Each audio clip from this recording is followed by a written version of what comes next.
percussion show. Yeah! Welcome, welcome, welcome.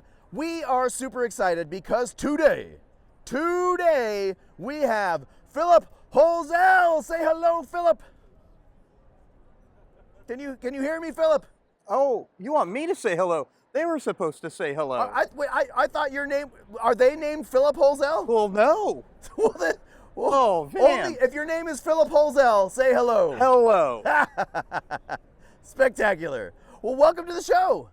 Thank you very much. It's great to be here. Yeah, of course. It's an honor. Oh, well, it's an honor to have you. Oh, well, Yes. thank you. You know, Fernie wouldn't shut up about you coming. Yeah, right? I mean, Fernie has been talking about you being on the show. Fantastic. Yeah, so we both want to learn a lot about you. Oh, well, I'm here to share what you want to know. Yeah, you're an open book, as they say. Oh, Yeah. love it.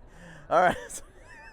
You got me started in the pre-interview with the dad jokes, and I think we're going to keep that rolling. I think they're going to continue. Keep that train on going. Yeah, that's right. Yeah. Now, Phillip, tell us where you're from. Oh, I'm originally from the Chicago area. Now, we brought you here because you're a writer. Uh-huh. And we want to learn about that journey, how you became a writer. All right. So can you tell us, when was it that you realized, you know, I like putting words to paper. I like telling stories. Yeah, so I always enjoyed writing for whatever, a book report, something like that while growing up.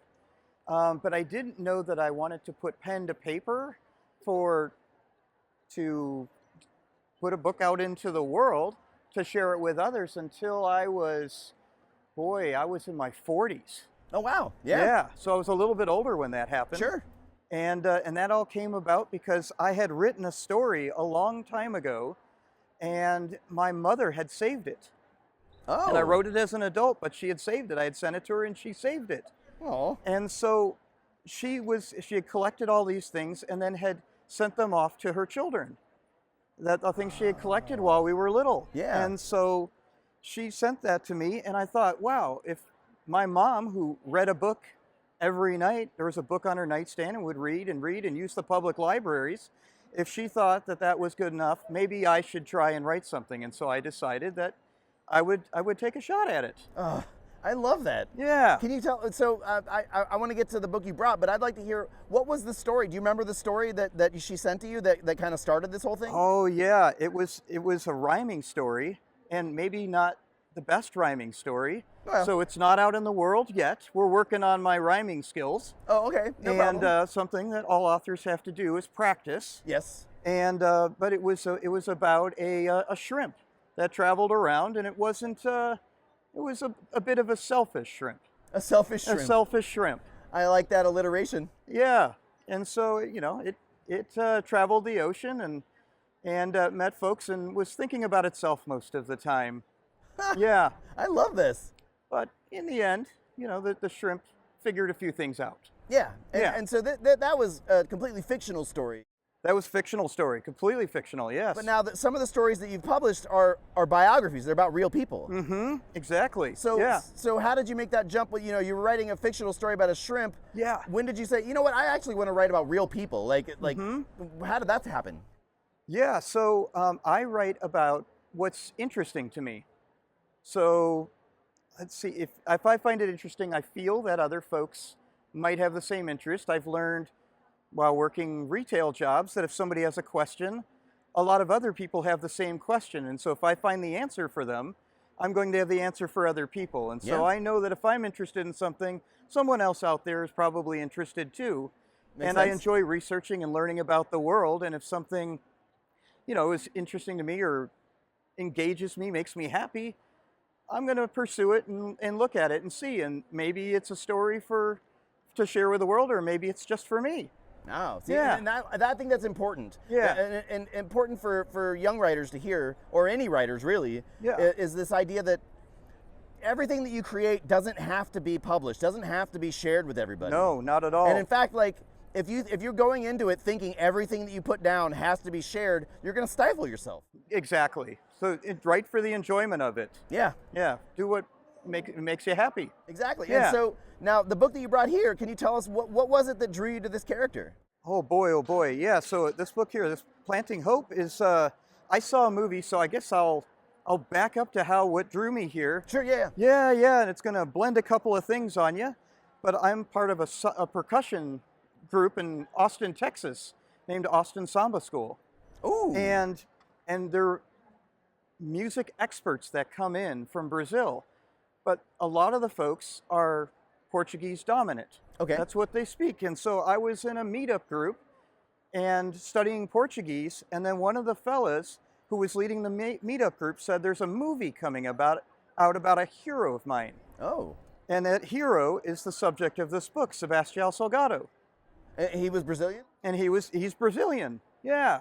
And so I went and saw this movie, and my friend said he's a great guy, you know, he's a hero of his, he's a humanitarian, and he also he didn't mention anything about his environmental work. And I saw this movie, and I got totally surprised. And so mostly towards the end of the movie, there's this story about him replanting the childhood farm that he grew up on with over 2 million trees. Whoa. I know. That's how I felt about it. Yeah. And I'm like, what a hopeful story. And I was like, this needs to be shared more widely. Like, I didn't know anything about him till my friend said, go see this movie. Yeah. Sure. So what was it that led you to the Samba school? A friend of mine. Yeah? Yeah. Her husband was from Brazil, and she played percussion in high school and said, you're joining. Oh. And that's Not how much I of a choice. ended up there. Yeah. That's incredible. Well, you know, sometimes obligations do lead to great things. Obligations lead to great things, and sometimes it's good to say yes. That's right. Yeah. It's almost always better to say yes than no. Oh, And- I agree. I agree with that. I mean, as long as you're safety conscious, I guess. exactly. Safety matters on That's that. Yes.